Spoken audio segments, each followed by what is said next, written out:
We like conclusions, endings, final thoughts, wrapped up answers that make us feel like we've arrived. Uncertainty makes us uncomfortable. Not knowing makes us feel weak. So we rush to close every open door, even if we're not ready. But the truth is, we're not afraid of being wrong. We're afraid of leaving things open. We're told it's good to have convictions, to stand for something, to be sure. But how many of those convictions came from deep understanding? And how many came from fear of not having any? We'd rather grab a conclusion that feels solid than sit with the discomfort of not knowing.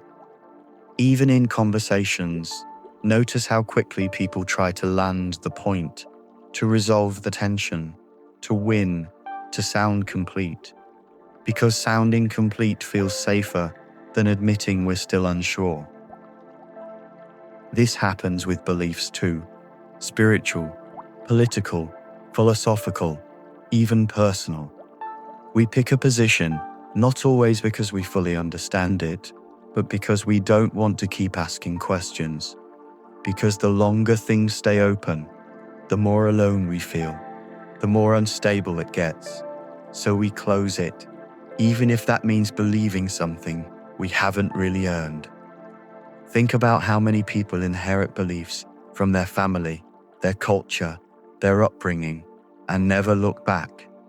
Not because they fully agree, but because the idea of unraveling it feels overwhelming. So we protect what we've never even examined. The ego doesn't like open-ended identity. It wants to say, I'm this, I believe that, I'm not like them. Because clear labels give us a place to stand. They give us tribe. They give us safety. But what if you're still changing? What if you haven't fully landed? What if parts of you don't quite fit the label? The ego says, doesn't matter, choose anyway. Because open identity is risky. It makes you harder to pin down and harder to belong. And if you don't belong to something, who will defend you? Who will understand you? We fear being unlabeled because it can mean being alone.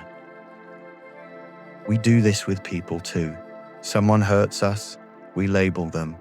A relationship confuses us, we define it quickly.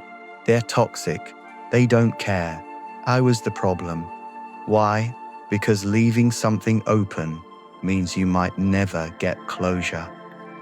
And we'd rather have a false resolution than carry an unresolved question in our hearts. It's not just about pain, it's about control. We'd rather have a story we can carry than a silence we can't explain. Ambiguity triggers our survival brain because, in nature, the unknown is risky. If you're not sure what something is, it might hurt you. So we evolve to be decisive, to judge fast, to pick sides quickly. But not everything in life is survival. Not every unknown is a threat. And yet, we still live like it is. Uncertainty becomes the enemy, so we chase certainty even when it costs us the truth. When we rush to close everything, we stop being curious. We stop asking better questions. We stop evolving. We trap ourselves in the comfort of incomplete answers, just so we don't have to feel incomplete. But maybe feeling incomplete is honest. Maybe wholeness isn't a destination, it's a willingness to stay in the process. Because wholeness doesn't come from certainty, it comes from presence.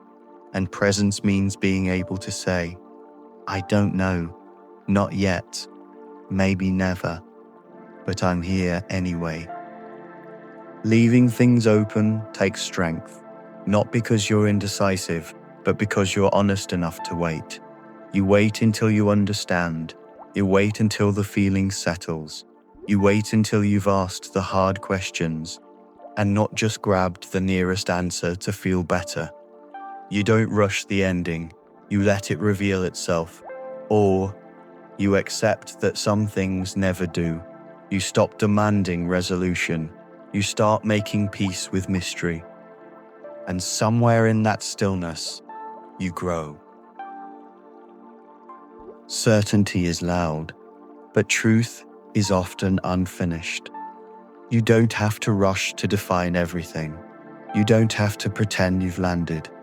Some thoughts are meant to stay open, not to frustrate us, but to remind us that truth isn't always something we hold. Sometimes it's just something we sit beside, and maybe that's what keeps us human.